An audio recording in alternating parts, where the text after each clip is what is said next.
El líder del Partido Popular, Alberto Núñez Feijóo, ha vuelto a salir ante los medios de comunicación a dar lecciones de maestro, esta vez con los incendios que están arrasando España. Pero ¿qué es lo que ocurre cuando gestiona el PP? Nos hemos visto obligados a hacer este listado para recordar a don Feijóo qué es lo que pasa cuando el PP gestiona. El 3 de julio de 2006, un tren de la línea 1 del metro de Valencia descarriló en la estación de Jesús, provocando 43 muertos y más de 40 heridos. La gestión posterior se caracterizó por la falta de transparencia y la manipulación en la misma. La Generalitat Valenciana, bajo el mandato de Francisco Camps, del Partido Popular, trató de tapar la tragedia con la visita del Papa a la Comunidad Valenciana. La alcaldesa de la ciudad en ese momento, Rita Barberá, siguió el ejemplo de su presidente. Obró en el mismo modo, poniendo el máximo foco en el Papa, pese al número de muertos en el accidente. El programa Salvados de Jordi Eule reveló que Ferrocarrils de la Generalitat preparó las declaraciones de aquella comisión. Las preguntas que os podían hacer y las respuestas que teníais que dar. ¿Qué teníamos que dar? Exactamente. Los afectados apuntaron a Juan Cotino, entonces conseller de Agricultura, como la persona que había querido dirigir sus testimonios. Cotino evitó responder a estas acusaciones. No tengo nada que decirle ni a usted ni a nadie. Días después, miles de valencianos se manifestaron exigiendo reabrir el caso, una petición que llegó con el cambio de gobierno regional. Todos los partidos de las Cortes Valencianas, salvo el PP, aprobaron la creación de una nueva comisión. De creació de la Comissió d'Investigació.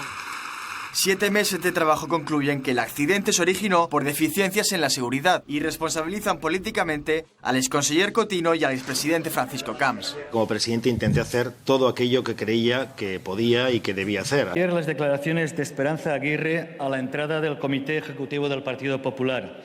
Estaba absolutamente abochornada por la corrupción en el Partido Popular. Bochorno es el sentimiento que muchas personas hemos sentido con la reacción del Partido Popular Valenciano con los familiares de las víctimas del accidente del metro de Valencia de 2006. Mañana se cumplen 7 años y como cada día 3 de cada mes, muchas personas se pondrán esta camiseta negra. Se pondrán esta camiseta negra y irán a la Plaza de la Mare de Déu de Valencia. 43 muertos, 47 heridos. Señor diputado, quite usted esta camiseta de medio. Ya la he enseñado. La retiro ya, señor presidente. Bien. 43 muertos, 47 heridos, 0 responsables. Señor Rajoy, haga alguna cosa. No permita que el PP valenciano siga abochornando, ignorando, insultando a estas familias. Como presidente del Partido Popular, se lo pido. Haga que de una vez por todas haya una investigación. Haga que los responsables den la cara. Que no se olvide a estas víctimas. Han pasado 14 años del trágico accidente en el metro de Valencia que costó la vida a 43 personas y dejó heridas a 47. Después de años de periplo judicial, el caso se cierra con un acuerdo entre las partes. Las víctimas han pactado con la Fiscalía condenas para 4 exdirectivos. Aunque no entrarán en la cárcel, quedan inhabilitados durante 3 años para cargos en empresas ferroviarias. El peor papel lo tuvo sin duda la Radiotelevisión Valenciana. En aquel momento Canal 9, la comisión determinó que el PP urdió una trama para ocultar la verdad. Vamos a empezar por casa.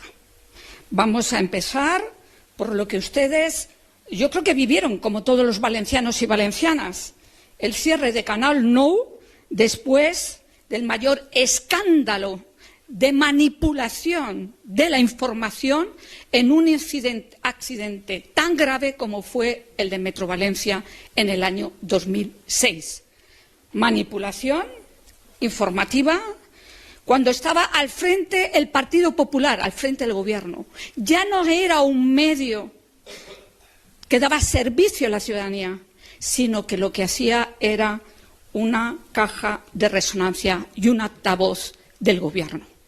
Una vergüenza que sufrimos todos los valencianos y valencianas cuando ni siquiera el noticiario de la 1:30 recogió el accidente más grave de la historia en Europa, el accidente del metro, donde murieron 45 personas, 43 personas y 47 resultaron heridas. Y ahora vuelven ustedes al gobierno vuelven al gobierno y vuelven a hacer el asalto. Ahora al control de APUT. Ahora en estos momentos en las Cortes Valencianas se está debatiendo precisamente este proyecto de ley que ustedes han presentado. ¿Y cómo hacen ese asalto a los medios de comunicación? Pues con el control absoluto político. Eso es lo que ustedes llaman el derecho a informar de los medios de comunicación, que yo les diría el derecho a informar de lo que quiera el señor Mazón. Eliminan todo proceso de participación para la composición de los órganos de gobierno, de la corporación, y también tendrán el control de las contrataciones de programación externa, es decir, todo un asalto al poder. Y ahora si subimos un nivel y nos vamos a Madrid, podemos decir que lo protagonizado por el jefe del gabinete de Ayuso, que amenaza con insultos por escrito al diario.es, os vamos a triturar, vais a tener que cerrar. Y por último, y como no me queda mucho tiempo, le voy a hacer una reflexión, señor Barcala. En su iniciativa dice que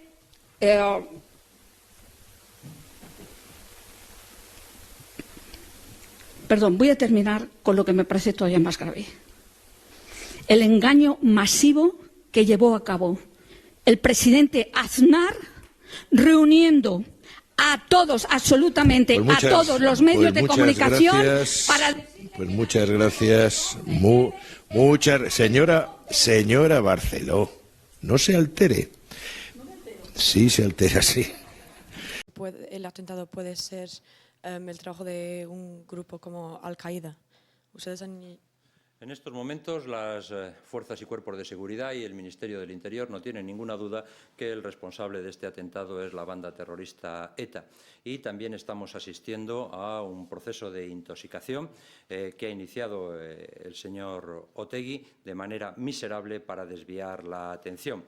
Si hay un episodio trágico en la historia de España, se podría calificar como el 11M, el día en que José María Aznar quiso culpar a ETA de un atentado orquestado por Osama Bin Laden, supuestamente provocado porque Aznar se metió con el trío de las Azores, Tony Blair y George Bush, allí a decir que había armas de destrucción masiva, por lo cual obtuvo una vendetta terrorista. En este contexto, y dada la proximidad de las elecciones en ese momento, no tuvieron otra cosa que culpar a ETA y indicar a los medios de comunicación a través de sus jefes de gabinete que dijeran que había sido ETA, pero España descubrió el pastel. El gobierno, a nombre del señor Aznar, en esa conversación, el presidente del gobierno empezó diciendo: ten la absoluta seguridad o ten la certeza de que es ETA. En esa llamada, Aznar me dijo dos cosas en relación a la autoría. Uno, estamos seguros de que es ETA, y dos, tenemos pruebas de que lo de Otegi forma parte de una maniobra de intoxicación. Bueno, el titular que en ese momento teníamos puesto en la primera página era Matanza terrorista en Madrid, entre otras cosas porque todavía no teníamos una versión oficial del gobierno. Una vez que la tuvimos, modifiqué ese titular y puse Matanza de ETA en Madrid. ¿Por qué no puse alguna cautela a ese titular? Indudablemente fue un error por mi parte. A nosotros nos pasó exactamente lo contrario. O sea, como Aznar llamó diciendo que estaba seguro, pero yo vi que pruebas no me daba, pues entonces nosotros no ponemos ETA en el título por eso. ¿Cómo en una situación de ese tipo, ante la mayor tragedia terrorista que se ha producido en este país nunca, uno va a poner en tela de juicio la versión que transmite el presidente del gobierno? Si lo que usted me está preguntando, señoría, es si se ejercieron presiones sobre los directores de medios de comunicación, pues yo le estoy diciendo a usted que no. El día 11 por la mañana, algunos corresponsales, al menos 6 de nuestra asociación, han recibido una llamada desde Moncloa con la petición de decir en nuestros artículos y emisiones que los autores de los atentados fueran ETA. Entonces, para mandar una carta al gobierno para expresar nuestro malestar con esta forma de actuar, porque no es normal que un gobierno llama en plan individual a corresponsales en esta manera. Si usted me dice que un corresponsal de un medio extranjero se sintió muy presionado, pues mire usted, todos estábamos muy presionados esos días. Monse, oye, estoy en Atocha, ha habido una bomba en el tren y hemos tenido...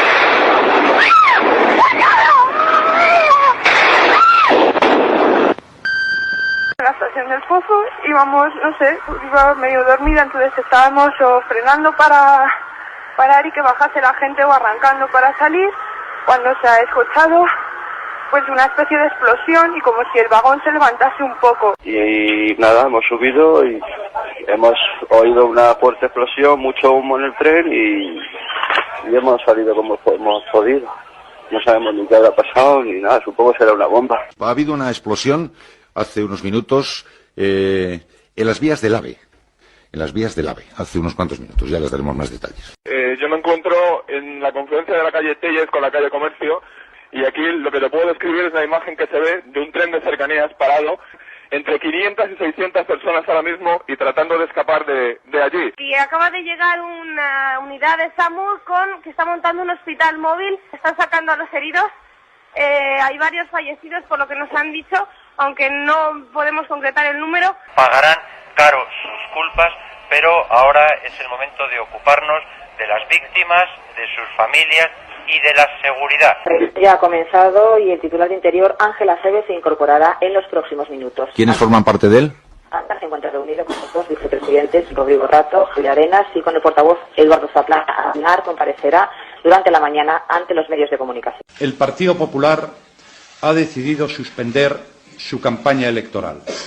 Ahora bien, quiero decirles que son horas de horror y de rabia, pero también de serenidad y de determinación. Tenemos que decir que este ministerio, el Ministerio de Interior, desmiente tajantemente que haya recibido ninguna llamada de ningún grupo islamista. En la Puerta del Sol se encuentra Marta González Novo.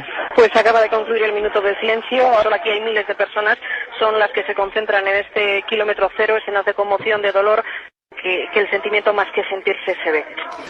ETA buscaba una masacre en España. Me lo han oído ustedes decir en varias ocasiones durante los últimos meses y muy en especial durante los últimos días. ETA ha conseguido su objetivo. El 11 de marzo de 2004 ocupa ya su lugar en la historia de la infamia. Los terroristas han querido provocar todo el daño posible, pero el terrorismo no es ciego. Han matado a muchas personas por el mero hecho de ser españoles. Se ha localizado una furgoneta en Alcalá de Henares y en el asiento delantero cintas en árabe que contiene versículos del Corán dedicados a la enseñanza. Al-Qaeda, en una carta, asume los atentados de España. No en ningún momento que acabaría juzgando a quienes estaban detrás de ese atentado. No, en absoluto. No tenía ni la más remota idea de que iba a suceder eso. En 2004 yo era un magistrado de base en la Audiencia Nacional. Usted esa mañana empezó a sospechar que ETA no estaba detrás de esos atentados. Yo creo que eso nos ocurrió a la práctica totalidad de los profesionales de la audiencia. Al principio casi todos pensamos que es ETA, pensábamos que era ETA porque lo había intentado el 24 de diciembre del año anterior, menos de 3 meses antes, porque lo había intentado a 1 de diciembre de 2003 también. Pero luego, a partir de las 12:30 aproximadamente, yo no recuerdo la hora, pero sé que fue antes de la hora de comer, ya todos, o prácticamente todos, estábamos convencidos de que no había sido ETA. Y después llegó el momento en el que ya sí sabía que iba a presidir ese tribunal. ¿Cómo afrontó ese juicio? Porque tenían mucha presión. Presión, obviamente, para aclarar lo que había pasado, atender hacer justicia con las víctimas, y al mismo tiempo también mucha presión mediática y política.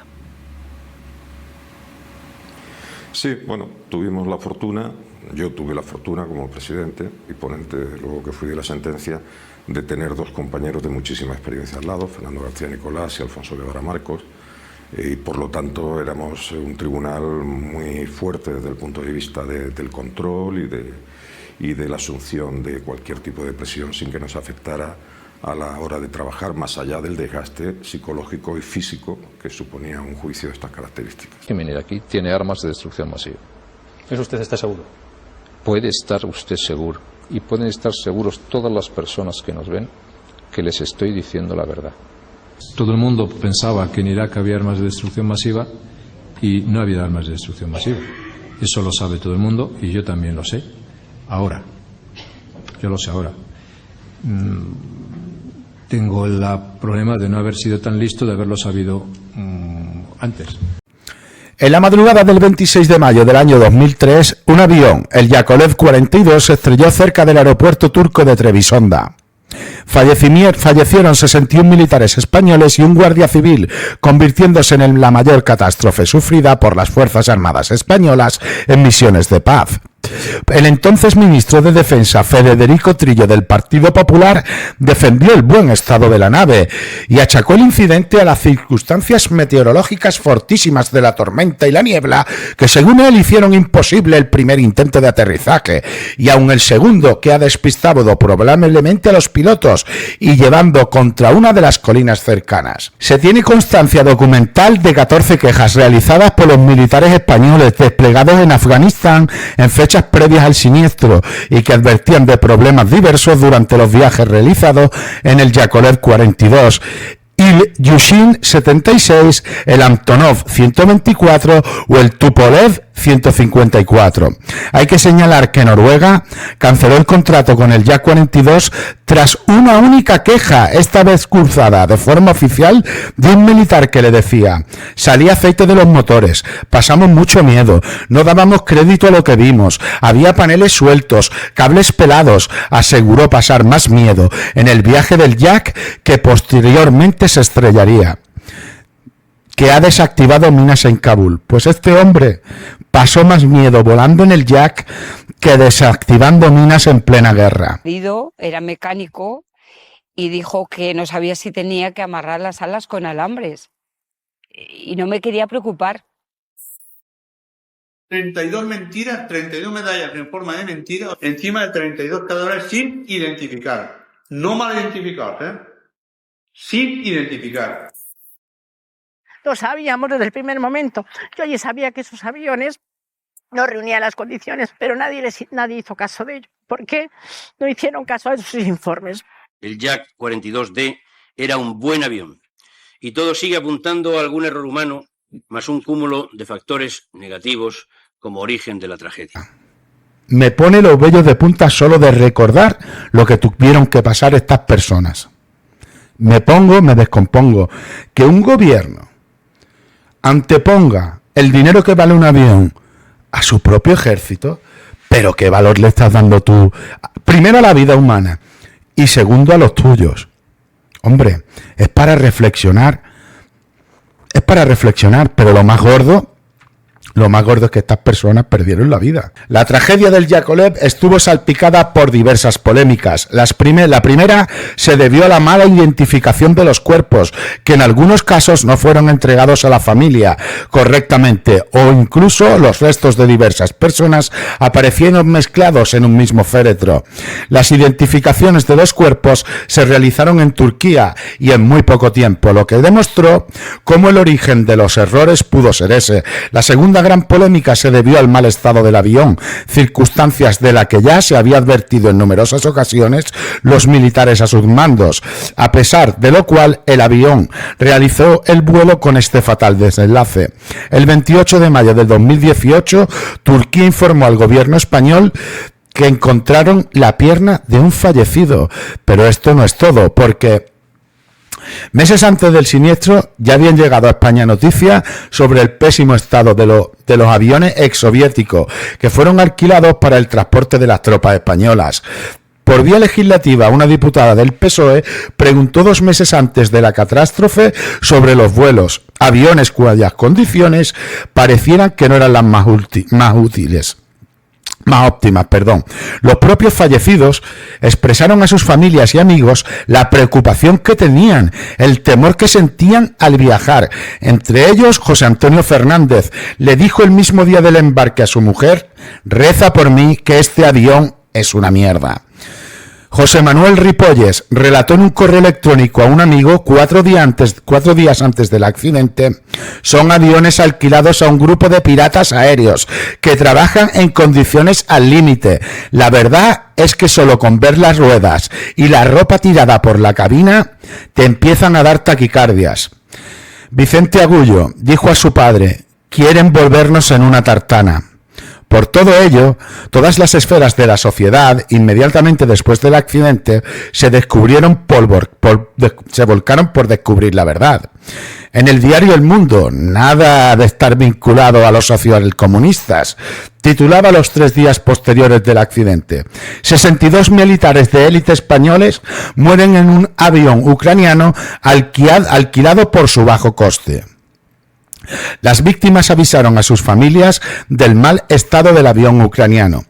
Familiares de las víctimas increpan al gobierno en un emotivo funeral.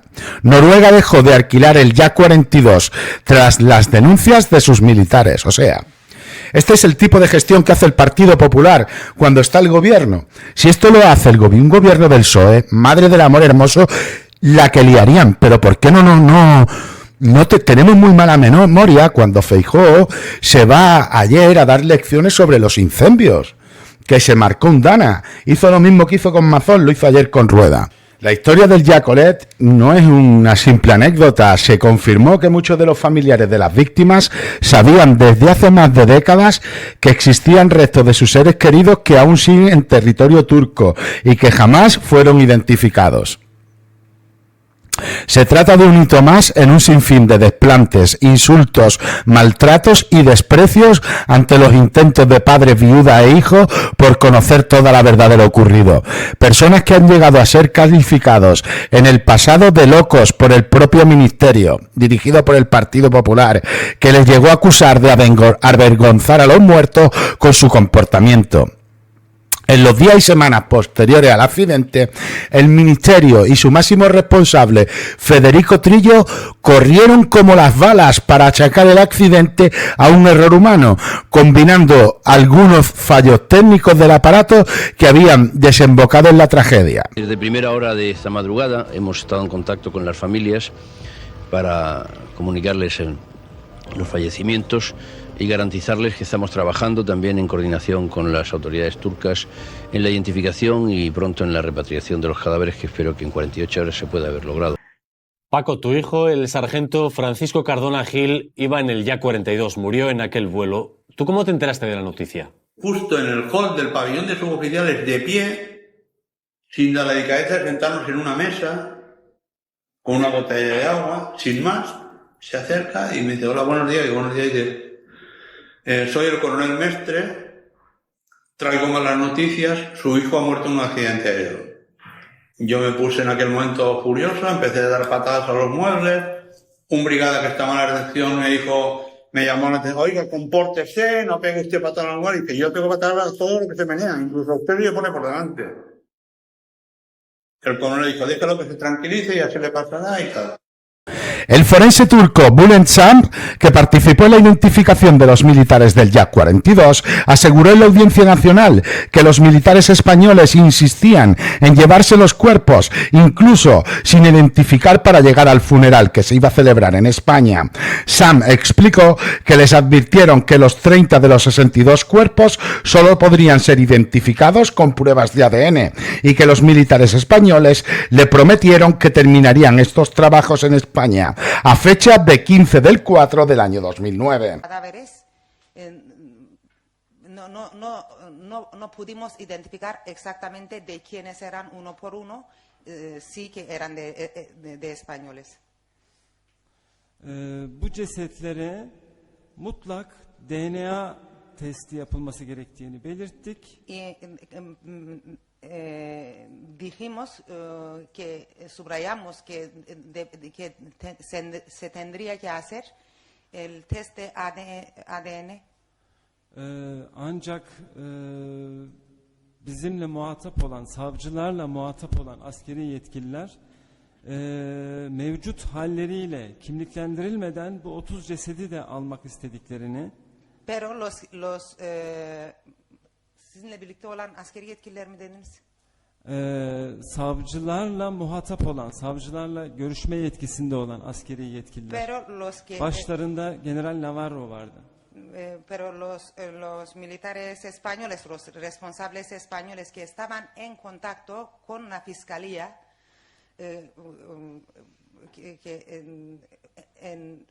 que estaba el general Navarro. ¿Pero con qué fiscalía estaban en contacto? ¿Con la turca, con la española? Hangi savcılıktan bahsediyorsunuz? Türk savcılığı mı? Türk savcılığı, evet. Con la fiscalía turca insistían, götürmek istediklerini söylüyorlar. Ne dedin? Evet, mevcut haliyle yani kimliklendirilmeden en llevarlo incluso sin identificar. İspanya'daki askeri törene yetişmek zorunda olduklarını ısrarla belirttiler. Habían dicho que tenían que llegar al funeral que se iba a celebrar en España, que tenían que llegar a este funeral. Ve kimliklendirilmemiş 30 cesedin kimliklendirme prosedürlerini İspanya'da tamamlayacaklarına söz verdiler ve prometieron que terminarían el trabajo de identificación de los cadáveres que no habían sido identificados en España, que harían este trabajo en España. Una vez más, el gobierno del Partido Popular, aquella vez encabezado por José María Aznar, nos ha demostrado cómo tuvieron tanta prisa por tapar que celebraron un funeral de Estado solo 2 días más tarde. Ni había pruebas de ADN, ni los cuerpos que había en las cajas, muchos de ellos correspondían a esas personas. Los familiares enfurecieron, gritaron y clamaron justicia en ese funeral. Dio ese entierro por televisión y se taparon los megáfonos para que no se viera, no se escucharan el dolor, los gritos de esa gente a los políticos que estaban en ese funeral. En Torrejón, cuando entras después del funeral, en el que yo ya tengo la primera confrontación con el ministro en aquel entonces, Federico Trillo Figueroa Martínez Conde, le digo que con qué avión había ido a Turquía. Y él se encara conmigo, me dice que ya me escribieron una carta, averiguó mi dirección, me escribieron una carta y ya me lo explicará. Hoy todavía no he recibido la carta. Sí, a mí lo que me sigue doliendo muchísimo y no me parece normal que delante de toda España y delante de los reyes y delante de todo el mundo, esos señores pusieran unos nombres a unos ataúd que no correspondían, me parece, vamos. Si no están bien, están muy mal, pues haberlo dicho, pero no dijeron nada. Ahí lo eché, está para aquí, está para allá y está para allá. Ya está. ¿Por qué había prisa por acabar? Esa es una muy buena pregunta para el gobierno del Partido Popular, el gobierno de José María Aznar, y para el ministro Trillo. Llegas al hangar en Torrejón, a la izquierda, todos los féretros, con las chapitas clavadas en los féretros de madera, en una parte. Y en otra parte, unos cartoncitos de madera depositados encima de los féretros. Ya tengo un poco que pensar. Él no va en ese avión cuando ha ido en Bahía. No. ¿Cómo va en esa chatarra? No. A los 10 minutos del accidente de Yat empezó a irse incorporando un material informativo que a ese accidente le empezaba a poner ya segundas y terceras líneas, ¿no? Un accidente sí, pero obsérvese usted cómo era el avión, arrea. Un accidente sí, pero ¿saben ustedes cómo se hizo el contrato? O sea, en cuanto empezó a crecer muy prontito la espumita de esos reparos, pues entró una prisa galopante. O sea, acabemos esto rápido, un funeral, tal, lloramos a las víctimas, enterramos y a otra cosa mariposa. Se hizo un gran funeral, claro, los familiares pues no se tragaron esa bola. Que roza lo obsceno, una mentira más que es el sello de garantía del Partido Popular. ¿Por qué un gobierno miente a su pueblo?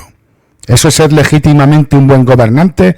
Sinceramente, mi opinión es que no. Y que este tipo de tropelías han salido totalmente impunes para sus responsables. ¿Qué consecuencia ha tenido Trillo? 0. Y después vamos pidiendo responsabilidades a los demás. Es el cinismo en estado puro. Para terminar este pequeño análisis sobre lo ocurrido en la gestión del Partido Popular durante la desgracia del Jack 42, no podemos dejar de pasar la comisión de investigación donde Gabriel Rufián asestó un brutal correctivo a María Dolores de Cospedal y dijo lo que muchos pensaban sin ningún tipo de tapujo. Presidente, intentaré ser breve. Buenas tardes a todos y todas, especialmente buenas tardes a las familias de los 62 fallecidos en esta canallada que hoy nos ocupa y que se vino a llamar accidente del Jack 42.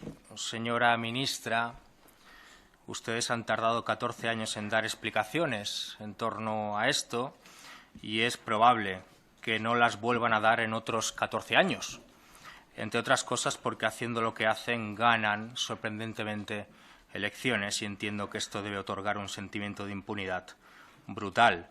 Así que permítame que aproveche esta intervención para hacerle una serie de preguntas que espero tenga bien responder en su siguiente intervención. Ciertamente 10 minutos son muy pocos minutos para hablar de esta infamia, pero desde el Grupo Parlamentario de Esquerra Republicana intentaremos obtener algunas respuestas, sobre todo para con las familias. Son, como se ha hecho anteriormente a algunos de mis compañeros, 10 preguntas y, con su permiso, empiezo.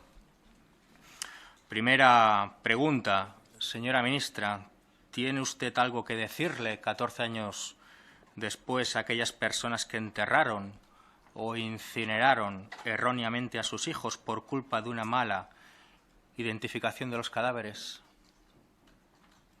Una identificación hecha en 3 horas y media.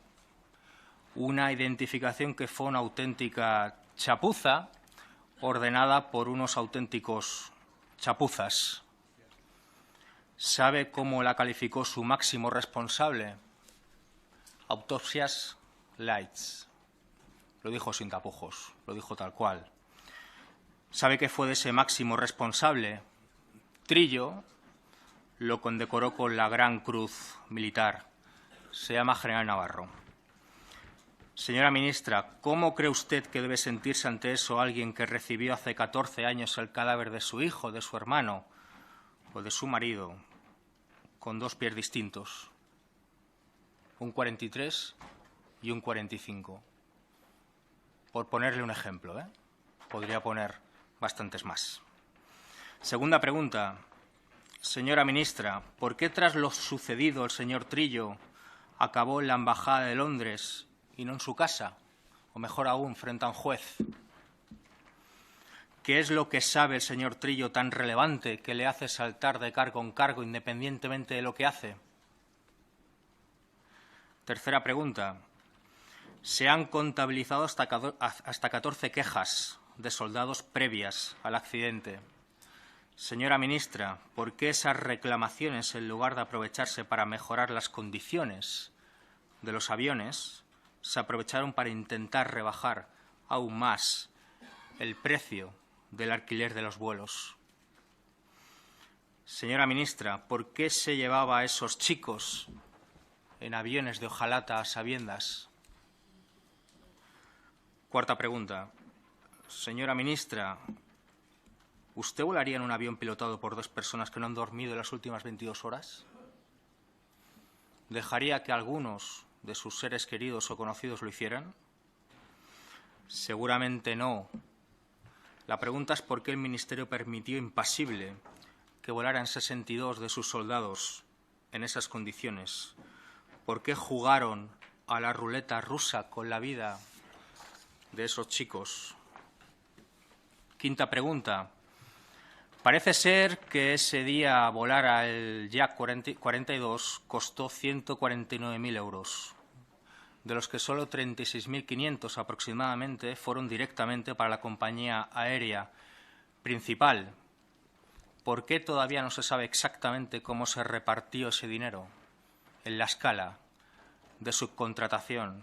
Y lo que es aún más preocupante e interesante, ¿por qué ninguna de ellas, de esas empresas, ha asumido aún responsabilidad penal y económica alguna? Señora ministra, ¿alguien se ha lucrado a costa de la seguridad de sus soldados? Sexta pregunta.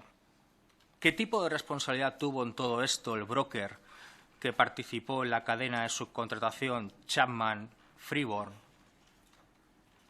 ¿Es cierto que exigieron que se les comprara el combustible exclusivamente a ellos? ¿Es cierto que esto tuvo que ver con el empeño de los pilotos en aterrizar en Trabzon después de un primer intento fallido?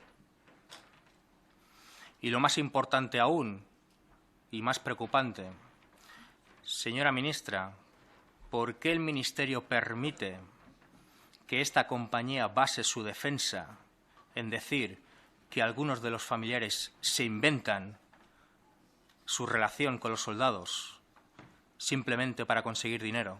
¿Por qué lo permiten? Séptima pregunta. Señora ministra, ¿sabe usted que la caja negra del vuelo del Yak 42 no funcionaba hace más de un mes? ¿Lo sabía? ¿Cree usted que se puede volar sin caja negra? La respuesta es que no. Se lo pregunto porque seguramente alguien lo sabía. La única duda es quién. Y la verdad es que una caja negra en estos momentos sería muy interesante. Octava pregunta. Señora ministra, ¿es cierto que Bárcenas entregó dinero de la caja B del PP a Trillo? Está declarando en estos momentos. Y seguramente lo repita. Novena pregunta. Señora ministra, ¿por qué los diputados que hoy hemos comparecido no tenemos el informe elaborado por el Consejo de Estado en el que se condena la actuación del señor Trillo y sus secuaces? ¿Por qué? Por supuesto, reclamamos dicho informe y desde aquí aprovecho para felicitar al periodista del País, Miguel González, al que debemos buena parte de la información en torno a esta infamia. Décima y última pregunta. Señora ministra, ¿usted cree que ser patriota es llevar una pulserita con la bandera de España o intentar evitar estas canalladas? ¿Qué es ser patriota? Porque aquí hay un montón de patriotas que están defendiendo esta canallada. Desde aquí solo desear que los responsables de esta sinvergonzonería no duerman lo que les quede de vida una sola noche más en paz. Muchas gracias y buenas tardes. En noviembre de 2002, el petrolero Prestige, con 77.000 toneladas de petróleo, sufrió un accidente frente a las costas gallegas. Se produjo una de las peores catástrofes medioambientales de la historia de España. Las manchas de combustible llegaron a las costas gallegas, al Golfo de Vizcaya e incluso a las playas del suroeste de Francia. Gobernaba Galicia y el Estado el Partido Popular, con Fraga y José María Aznar respectivamente al mando. La gestión y estrategia comunicativa fue la siguiente. No se actuó rápidamente ante el accidente inicial, lo que permitió que el barco permaneciera en alta mar y continuara vertiendo petróleo durante varios días. Las decisiones no solo llegaron tarde, también estuvieron mal. Se optó por alejar al Prestige de la costa, en contra de las opiniones de los científicos. La respuesta insuficiente y la falta de transparencia generaron un movimiento social de protesta en Galicia, conocido como Nunca Máis. El PP y sus medios afines se dedicaron a criminalizar este movimiento. Que los medios de comunicación como La Primera, La Gallega y Antena 3 me estén diciendo a mí, y yo lo estoy viendo por la radio y televisión portuguesa, por mediación de satélite, una mancha de 115 kilómetros y en La Gallega me salga una mancha de 40 kilómetros. Aquí en Galicia somos tercermundistas en casi todo. ¡Televisión! ¡Manipulación! ¡Televisión! ¡Manipulación! ¡Televisión! ¡Manipulación! Chapapote. Muchos aprendimos entonces la palabra. Primero llega ese olor como alquitrán y después el mar escupe la sustancia viscosa. Duele desde la costa. Los primeros mariscadores y pescadores gallegos lo retiraban con sus aparejos y sus propias manos. Trabajando, sacando fuel por todas las costas y por todo, Aquel 13 de noviembre era día de mar gruesa en la Costa da Morte. El petrolero Prestige zozobra frente a las costas gallegas. Emite su primer SOS a las 3:15. Decisión muy cuestionada del entonces gobierno de José María Aznar, lo remolcan mar adentro mientras el petrolero expande su carga tóxica. 6 días después se parte en dos. Para la proa, los datos que nos dan en este momento es que la estructura se encuentra deformada, que hay planchas dobladas hacia adentro. Se piensa que el fuel está aún enfriándose, salen unos pequeños hilitos. Hay 4 en concreto, los que se han visto, 4 regueros, me dicen, regueros solidificados con aspecto de plastilina en estiramiento vertical. Deben salir de algunas de las grietas unos hilos. Lógicamente, pues estamos todavía estudiando, están los técnicos estudiando realmente qué es lo que significa esto. Lo que sí, y es un dato esperanzador, es que en la zona del hundimiento no se observan las manchas de chapapote que en los últimos días se han acercado a la costa. Y he visto que lo único que ha hecho el líder de la oposición y su partido es todo lo posible para ver cómo podía machacar al gobierno. Es decir, esa es mi sensación. A lo mejor es que estoy equivocado, pero he visto por una parte muchísima gente haciendo el mayor esfuerzo de que era capaz y ahora esto. Y ahora nos encontramos con una carta... Piedras, que el petróleo les cae. Normalmente lloran. Es como nosotros llamamos que están llorando las piedras, donde nace el percebe, donde nace toda la vida. La sociedad civil pide responsabilidades políticas y judiciales. La plataforma Nunca Más canaliza esas protestas. Después de años, los tribunales condenan al capitán del barco. Otra nefasta gestión del Partido Popular nos lleva hasta Madrid, la línea 7B de metro, cuando Esperanza Aguirre era presidenta de la Comunidad de Madrid.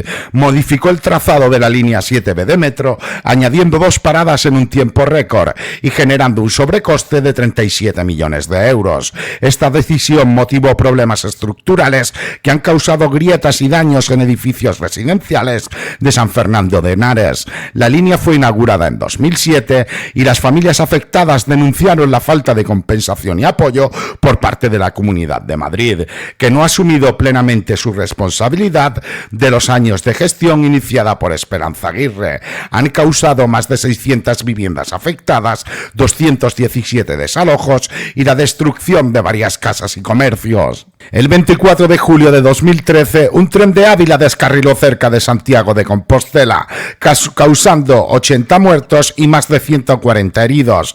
Los gobiernos del PP, tanto el central como el de la Xunta de Galicia, trataron de poner la responsabilidad exclusiva en el foco del maquinista. La intención fue librar a las instituciones de cualquier tipo de culpabilidad y las víctimas culpabilizaron al Partido Popular por proporcionar un tramo menos seguro por la falta del sistema ERTMS de frenado automático en la curva de Angrogris, una curva de gran riesgo. Desde Europa, la Eurocámara abrió un expediente de infracción contra España por vulnerar la normativa europea sobre seguridad ferroviaria. Los populares fueron acusados de ralentizar la investigación y ocultar las demandas de las víctimas. Han tenido que pasar 11 años para que se haga justicia. Las víctimas celebraron la condena del maquinista Francisco José Garzón Amo y del que fue director de seguridad de circulación de Adif, Andrés Cortavitrate. 7.291 residentes fallecieron en Madrid durante abril y marzo de 2020. Tras no ser derivados a un hospital, el 25 de marzo se conoce que el gobierno de Isabel Díaz Ayuso elaboró un protocolo en el que se vetaba la derivación hospitalaria a usuarios de residencias de mayores. El ejecutivo del Partido Popular dijo que se trataba de un borrador filtrado y que no hubo ninguna orden.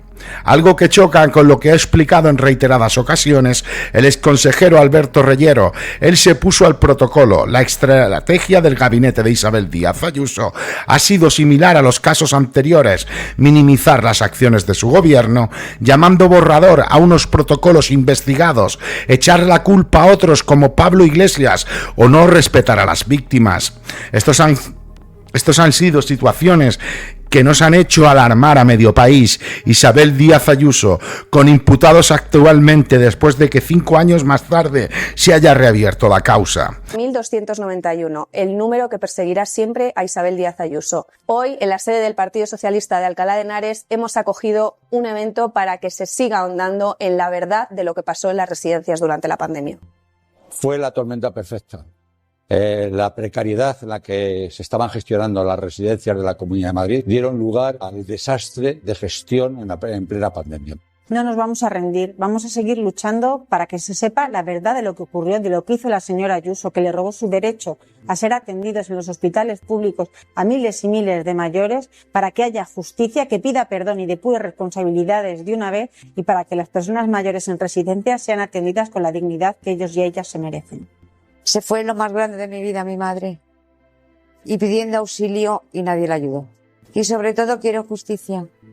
Seguiremos luchando, seguiremos denunciando por la verdad, por la dignidad, por ellas y por ellos. Que no se hubieran muerto igual. Si hubieran ido a un hospital, hubieran muerto con cuidados paliativos y con unos cuidados dignos de seres humanos. Marea de Residencias no va a olvidar nunca.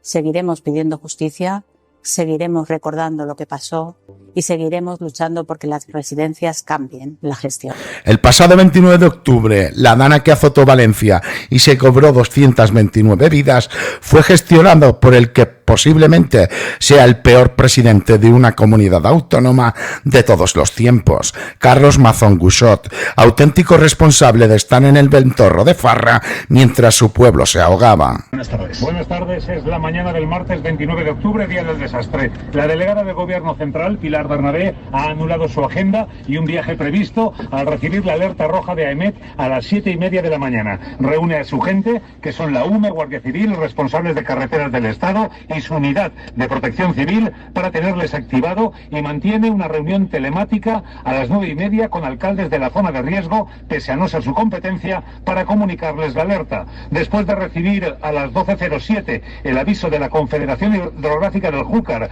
del riesgo de desbordamiento de los barrancos Magro y Pollo, llama por primera vez a la consellera de Justicia, Salomé Pradas, responsable del área de emergencias. Son, Aimar, las 12:23 de la mañana del martes. La delegada del Gobierno le comunica que la situación se está agravando, que los medios del Estado están para lo que necesite, que le pida lo que sea, que ya ha hablado con la UME y que están preparados. No hay petición alguna, solo agradecimiento de la consellera, que se marcha a la localidad de Carlet y no reúne a su equipo de emergencias. Llega la segunda llamada, son las 12:48. Otra conversación en similares términos, advirtiendo de la situación y ofreciendo todos los medios posibles. Tercera llamada de la delegada del Gobierno a la consellera de Justicia. Son las 2 de la tarde y concluye como las dos primeras. Finalmente, unos minutos después, se produce la cuarta comunicación telefónica entre la delegada del Gobierno y la consellera de Justicia, y es entonces cuando Salomé Pradas le pide activar la UME, pero solo para el municipio de Utiel. Es más tarde cuando finalmente la consellera convoca al Centro de Coordinación de Emergencias CECOPI para las 5 de la tarde. Al contrario que la mayoría de estas reuniones, esta no ha sido operativa, sino que no se toman decisiones. Los responsables políticos de la Generalitat entran y salen, no está el presidente Mazón, que ha mantenido su agenda y está en una comida privada. Usted está protagonizando un espectáculo de supervivencia política penoso, lamentable, y que cabrea a la ciudadanía. Usted se ha convertido en un mentiroso compulsivo. ¿Y sabe lo que está pasando? ¿Sabe lo que pasa? Que cuando usted hace afirmaciones como otros están aprovechando la tragedia. Usted, que dice, que adjudica contratos de emergencia a empresas vinculadas con la Caja B del Partido Popular, se atreve a decir que otros están aprovechando la tragedia. Usted, que dice que vive una cacería política y que nos acusa de utilizar fondos para otras cosas. Usted, que se está pagando una campaña institucional. Una campaña institucional. Sí. Usted está utilizando el dinero que debería ir para las personas afectadas y para los municipios, poniendo lonas en su propio beneficio personal, con un empresario amigo suyo. Eso es una auténtica vergüenza, señor Mazón. Eso es una vergüenza. Usted, que dice que vive una cacería política, pero si le ovaciona su partido en Alcira o en Asturias, ese Partido Popular, ¿a quién ovaciona? ¿Al presidente del Ventorro? Qué bien lo hizo usted, señor Mazón, quedándose de comida mientras centenares de valencianos se ahogaban. A ese presidente es al que ovaciona el Partido Popular. ¿O a quién? ¿A qué presidente ovaciona el Partido Popular? Al que no coge llamadas, al que está ilocalizable, al que le pide el teléfono del alcalde de Utiel a las 5:30 cuando su pueblo está ahogándose. A ese Partido Popular, a ese presidente, le ovaciona. De verdad, señor Mazón. Mire, el nivel de degradación al que está llevando usted la Generalitat Valenciana es insoportable. Usted ha superado a su mentor Zaplana Camps. Sin ningún tipo de duda, podemos afirmar hoy que es el peor presidente de la historia de la Comunitat Valenciana. Y lo saben, lo peor es su partido. Feijóo le dice que está noqueado. Pero además, cuando viene aquí a Valencia, no se deja acompañar por usted porque le da vergüenza ir por la calle con usted. Y lo peor de todo, es que lo considera un inútil porque dice que se tenía que haber solicitado la emergencia nacional. ¿Hasta cuándo va a aguantar esta agonía? Y ¿saben lo peor? Que mientras tanto, mientras Feijóo le humilla de manera reiterada, usted hace contratos con su excoordinador de campaña con dinero de los valencianos. La reconciliación con Feijóo no la vamos a pagar los valencianos y menos con dinero de la Dana, señor Mazón. Ya le digo a usted. Y acabo. Termine, señor Muñoz. Por favor, señor Mazón, se lo pido, por favor. Acabe ya con esta agonía. El pueblo valenciano no aguanta más. Está paralizado, Termine, errático. Muñoz. Por favor, señor Mazón, por sí mismo, acabe con esto y dimita de una vez por todas. Gracias. De comparecientes que hay no están nadie de las 228 víctimas y nadie que pudiese aclarar qué hizo Mazón el día de la Dana. Bueno, más que curioso, es curioso para mucha gente, pero está totalmente pactado, ¿no? Porque Vox ha decidido, el partido que vino a limpiar la corrupción y tal, ha decidido sostener a Mazón, y eso incluye esta comisión de investigación totalmente pactada para que no se hable de lo fundamental y, por ejemplo, y que se ponga el foco donde no debe estar, ¿no? En una decisión totalmente asíncrona, ahora que hablamos de las asincronías, asíncrona con la instrucción judicial, que dice claramente que hubo una responsabilidad, como dice la ley, autonómica, ¿no? Sin embargo, los documentos que se han aprobado estudiar en esa comisión, casi 100 estatales, pero 27 autonómicos. O, por ejemplo, no hay nada, hay otro apagón enorme entre lo que hizo. Por ejemplo, no se ha aprobado solicitar la factura del Ventorro, que más que lo que comieron, que dijo la periodista que comió con Mazón, setas de temporada y tomates con vendresca y una botella de vino, revelaría en qué horario y si hubo digestivos, los llamados digestivos, o hubo alcohol, o en qué situación estaba el presidente de la Generalitat, a qué hora se fue al despacho. Todo eso ha quedado totalmente fuera. También ha quedado fuera la presencia de la propia periodista, de la comensal, que podría arrojar un poco de luz. Es decir, 6 meses después de la Dana, se ha acordado unos nombres, ni siquiera un calendario, que se pondrá en marcha con suerte después del verano, cuando se cumpla un año y cuando la comisión, por ejemplo, del Senado ya lleva tiempo. Pues en la comunidad autónoma donde sucedió todo esto se empezará a hablar de manera, digamos, preparada para que no se hable realmente de lo que es relevante y se hablará un año después de la Dana. Bueno, yo creo que evidentemente es un menú cocinado, preparado, para que nada pase y para seguir sosteniendo la gran mentira de Carlos Mazón, que es que no tenía información, que no pudo hacer nada y que estaba en su despacho trabajando esa tarde. Pero ¿vosotros tenéis certeza de verdad de que Mazón estuvo en el Ventorro esa tarde? Es que no lo sabemos, porque nadie la tiene, por eso se pide la factura. Claro, a ver si eso aclara algo, a ver si es que él está defendiendo una tesis de que, incluso avalada por la versión de la periodista con la que supuestamente comió, que no hay certeza. Entonces nuestra obligación es de exigir día tras día dónde estaba el presidente de la Generalitat esas horas negras. Esto es lo que pasa cuando el Partido Popular gestiona como para que salga Feijóo y los suyos a dar lecciones de maestro. En este contexto se nos habrán escapado cientos de miles de casos y gestiones nefastas del Partido Popular. Si conoces alguna, déjanos en la caja de comentarios. Mil gracias y fuerte abrazo, compañeros.